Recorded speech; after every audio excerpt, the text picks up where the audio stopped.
بسم اللہ الرحمن الرحیم۔ السلام علیکم ورحمۃ اللہ وبرکاتہ۔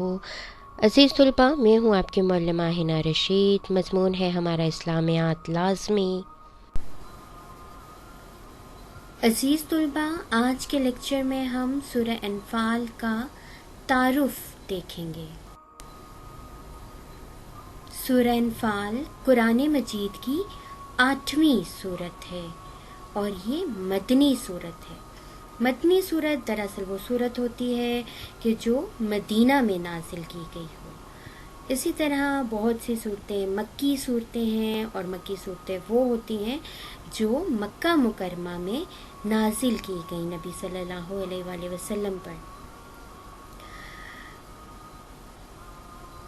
اس سورت کا زمانہ نزول ہے سن 2 ہجری، اور سن 2 ہجری میں غزوہ بدر ہوئی تھی، اور غزوہ بدر کے فوراً بعد سورہ انفال کا نزول ہوا تھا۔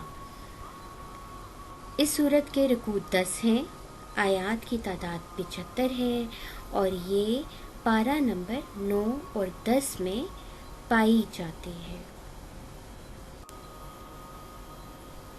عزیز طلباء، سورۃ الانفال کا مرکزی مضمون جہاد ہے۔ اس سورت میں فلسفہ جہاد کو بیان کیا گیا ہے، جہاد کے آداب کو تفصیلاً بیان کیا گیا ہے، مختلف حالات میں جہاد کی ترغیب دی گئی ہے، مومنین کو جہاد کے لیے ابھارا گیا ہے۔ اس صورت میں احکام صلح و جنگ کی تفصیلات موجود ہیں۔ اس کے علاوہ اس صورت میں فضائل جہاد کی وضاحت کی گئی ہے۔ عزیز طلباء، اس صورت میں غزوہ بدر کا ذکر ہے۔ آج سے ایک بات آپ ذہن نشین کر لیں کہ اسلام کی بقا اور فروغ کے لیے جہاد اشد ضروری ہے۔ جہاد کا مطلب ہے کوشش کرنا، دین کے دفاع اور سربلندی کے لیے، اور اسے پھیلانے کے لیے جو بھی کوشش کی جائے وہ جہاد کہلاتی ہے۔ اور سب سے معتبر جہاد بالسیف ہے، کہ جس میں آپ تلوار لے کر میدان جنگ میں نکل پڑیں۔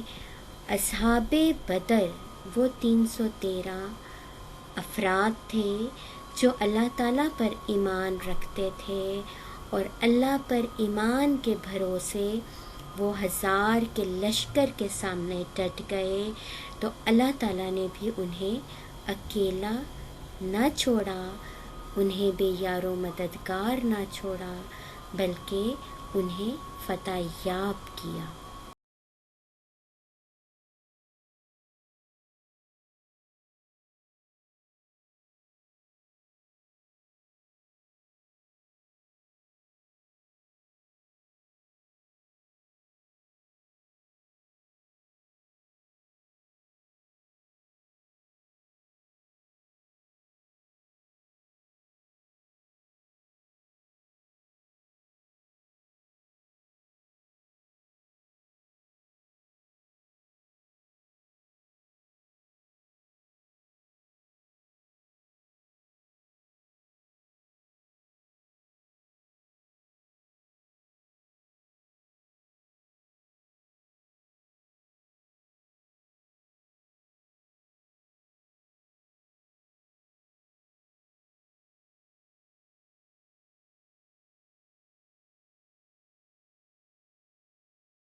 سورہ انفال کی آیات 1 تا 4 میں مال غنیمت کا تذکرہ ہے، صفات مومنین کی بات کی گئی ہے، اور ان مومنین کے اجر کی بھی بات کی گئی ہے کہ ان کے لیے مغفرت اور رزق کریم کی بشارت ہے۔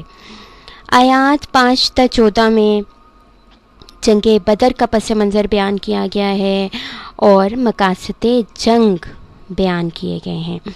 آیات 15 تا 28 میں فرضیت جہاد کا تذکرہ ہے، سمع و اطاعت کی ہدایت کی گئی ہے۔ عام حالات ہوں یا حالات جنگ ہوں، دونوں صورتوں میں اللہ اور رسول اللہ کے احکامات کو سننا اور ان کی اطاعت کرنا واجب ہے۔ اس چیز کا تذکرہ ان آیات میں کیا گیا ہے، اور آیات 29 تا 40 میں قریش مکہ کے جرائم اور جنگ کے جواز کا تذکرہ کیا گیا ہے۔ سورہ انفال کی آیات 41 تا 47 میں مال غنیمت کے مزید احکامات اور ان کی تقسیم کے بارے میں تذکرہ ملتا ہے، اور احکام جنگ کو بھی تفصیلاً بتایا گیا ہے۔ آیات 48 تا 54 میں جنگ بدر میں ابلیس کا کردار بیان کیا گیا ہے کہ شیطان کا رویہ کیا تھا، کس طرح اس نے کفار مکہ کو اکسایا اور مسلمانوں کا مقابلہ کرنے کے لیے لے آیا، اور پھر اس نے کس طرح دوغلی پالیسی اپنائی اور الٹے پاؤں جنگ سے پھر گیا۔ تو جنگ بدر میں ابلیس کے کردار کا تذکرہ ہے، اور اس کے ساتھ ساتھ منافقین اور کفار کا تبصرہ ہے مسلمانوں پر اور ان کا فرعونی رویہ بتایا گیا ہے۔ اس کے ساتھ ساتھ فرعون اور اہل فرعون کے بھی جرائم کا تذکرہ کیا گیا ہے۔ آیات 55 تا 71 میں احکام صلح اور احکام جنگ کی تفصیلات موجود ہیں، جبکہ آیات 72 تا 75 میں مہاجرین اور انصار کو مومنین کی کیٹیگری میں لیا گیا ہے، اور پھر مومنین کی صفات کا تذکرہ ہے اور ان کے اجر کا تذکرہ ہے، مغفرت اور رزق کریم کی بشارت ہے۔ یعنی سورہ انفال کے آغاز میں بھی مومنین کی صفات کا تذکرہ ہے، اجر عظیم، بلند درجات اور مغفرت کی بشارت دی گئی ہے، اور سورہ انفال کی آخری آیات میں بھی انہی چیزوں کا تذکرہ ملتا ہے۔ جنگ بدر کے علاوہ سورۃ الانفال کے دوسرے اہم مضامین یہ ہیں کہ اللہ اور رسول اللہ کی اطاعت کا حکم دیا گیا ہے۔ سورہ انفال میں مومنوں کی صفات اور اجر کا تذکرہ ہے، ثابت قدمی، اتحاد اور صبر کی ہدایات دی گئی ہیں، کیونکہ جنگ کے حالات میں انہی چیزوں کی اشد ضرورت ہوتی ہے۔ سورہ انفال میں بتایا گیا ہے کہ فتح کا دار و مدار قوت ایمانی اور مدد الہی پر ہوتا ہے۔ کثرت تعداد اور کثیر آلات جنگ سے جنگ نہیں جیتی جا سکتی، بلکہ فتح صرف قوت ایمانی اور مدد الہی پر منحصر ہے۔ اس کے علاوہ سورہ انفال میں قیدیوں کا تذکرہ ہے، قیدیوں کے ساتھ حسن سلوک کا حکم دیا گیا ہے، خیانت کی ممانعت کی گئی ہے، اللہ اور رسول کی امانتوں میں خیانت سے بھی منع کیا گیا ہے، اور آپس کے معاملات میں بھی خیانت سے اجتناب کرنے کا کہا گیا ہے۔ اسی طرح معاہدوں کی پابندی کرنے کا تذکرہ ہے، وراثت کا حکم، نسبی رشتے دار اصل وارث ہیں، مہاجرین اور انصار کی نسبت جو خونی رشتے دار ہیں وہ وارث ہوتے ہیں، ہجرت اور نصرت کے بارے میں ہدایات تفصیلاً بیان کی گئی ہیں۔ عزیز طلباء، آئیے اب ہم سورہ انفال کا باقاعدہ تعارف سے آگاہی حاصل کرتے ہیں۔ اس سورۃ مبارکہ کا نام سورہ انفال ہے، اور انفال کا لفظ اس کی پہلی آیت سے لیا گیا ہے۔ انفال نفل کی جمع ہے، جس سے مراد ہے زائد چیز، حق سے زیادہ چیز۔ جس کے معنی مال غنیمت کے ہیں۔ چونکہ سورت کا آغاز انفال یعنی مال غنیمت کے احکام سے کیا گیا اور اس سورت کا بیشتر موضوع بھی یہی رہا، اسی لیے اس کا نام الانفال رکھا گیا۔ اس سورت میں 75 آیات مبارکہ ہیں اور اس کے 10 رکوع ہیں اور یہ مدنی سورت ہے۔ سورہ انفال کب نازل ہوئی؟ اب ہم اس کا زمانہ نزول دیکھیں گے۔ یہ سورہ مبارکہ غزوہ بدر کے فوراً بعد 2 ہجری میں نازل ہوئی، اسی لیے اس کا بیشتر حصہ غزوہ بدر کے متعلق ہی ہے۔ اس سورت کے بنیادی موضوعات یہ ہیں: حق اور باطل کی جنگ میں فتح حق کو حاصل ہوتی ہے، باطل سے کبھی خوفزدہ نہیں ہونا چاہیے، جنگ کا مقصد مال و اسباب یا شان و شوکت کا حصول نہیں بلکہ اللہ تعالیٰ کے دین کا نفاذ اور ظلم و استبداد کا خاتمہ ہے۔ عزیز طلباء، سورہ انفال اور غزوہ بدر کا بہت گہرا تعلق ہے۔ غزوہ بدر ہی سورہ انفال کا سبب نزول ہے، اسی کی وجہ سے وہ سورت نازل کی گئی۔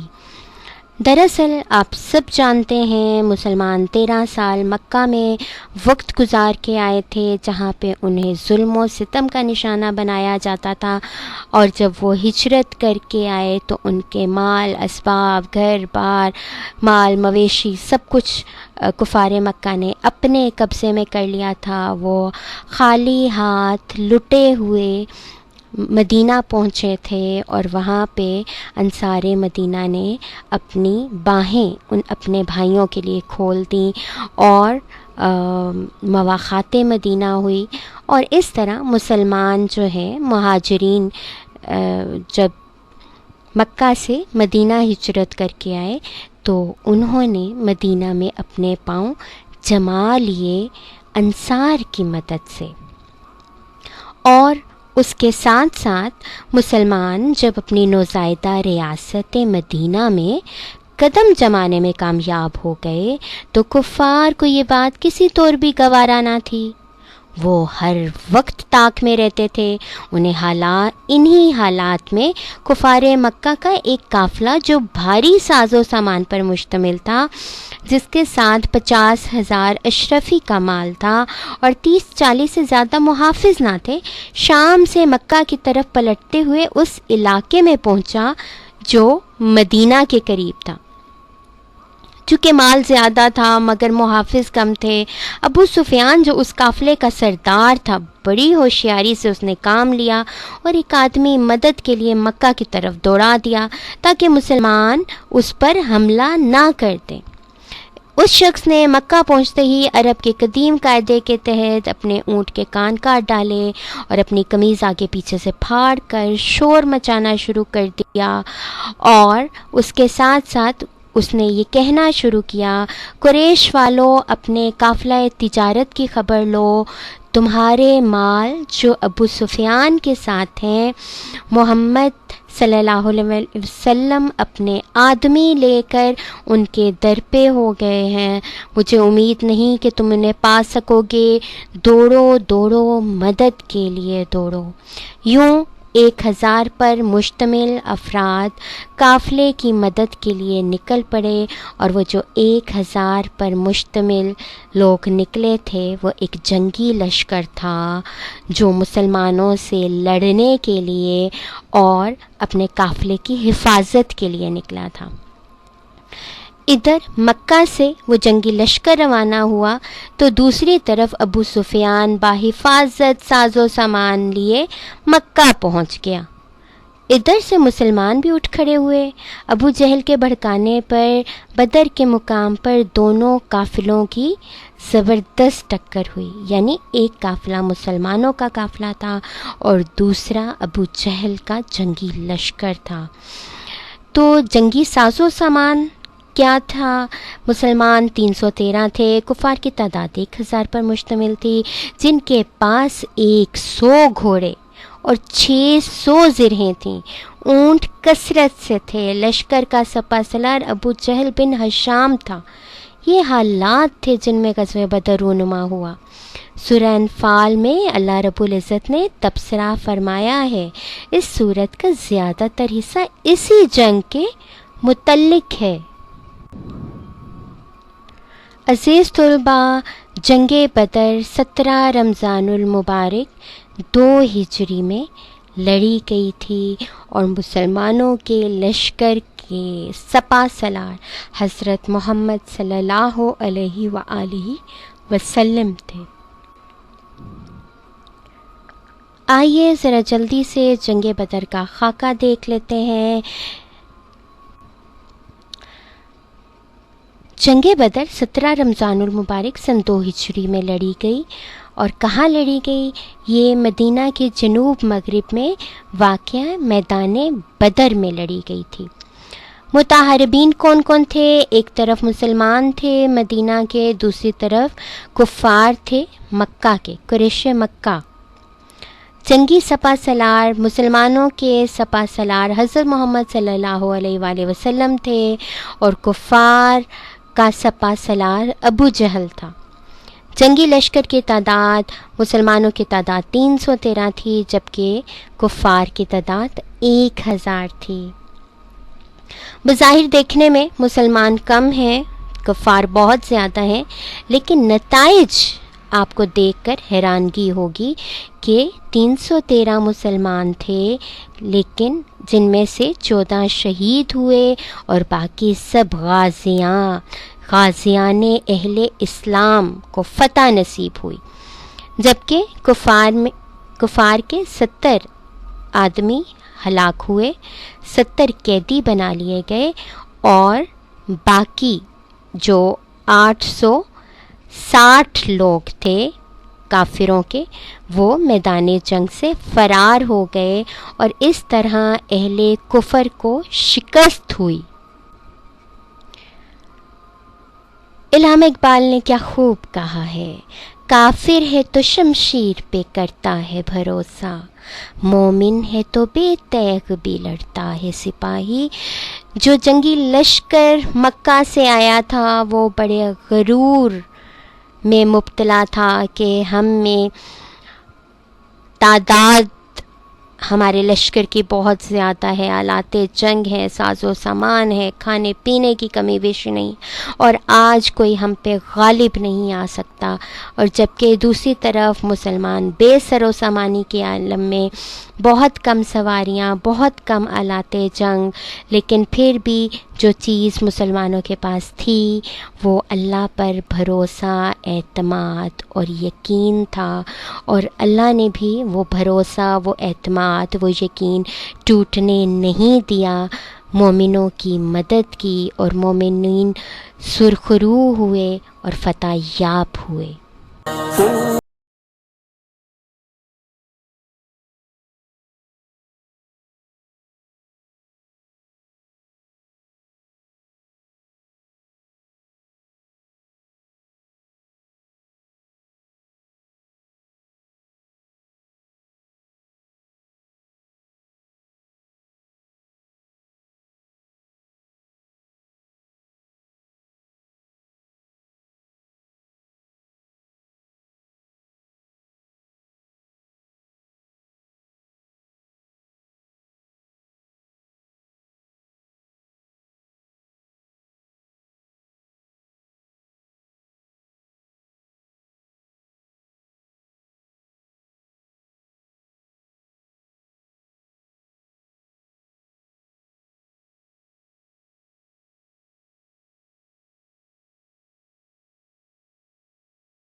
اللہ ہم سب کو اصحاب بدر سا ایمان عطا کرے اور دفاع اسلام کے لیے متحد و منظم ہونے کی توفیق عطا فرمائے، آمین۔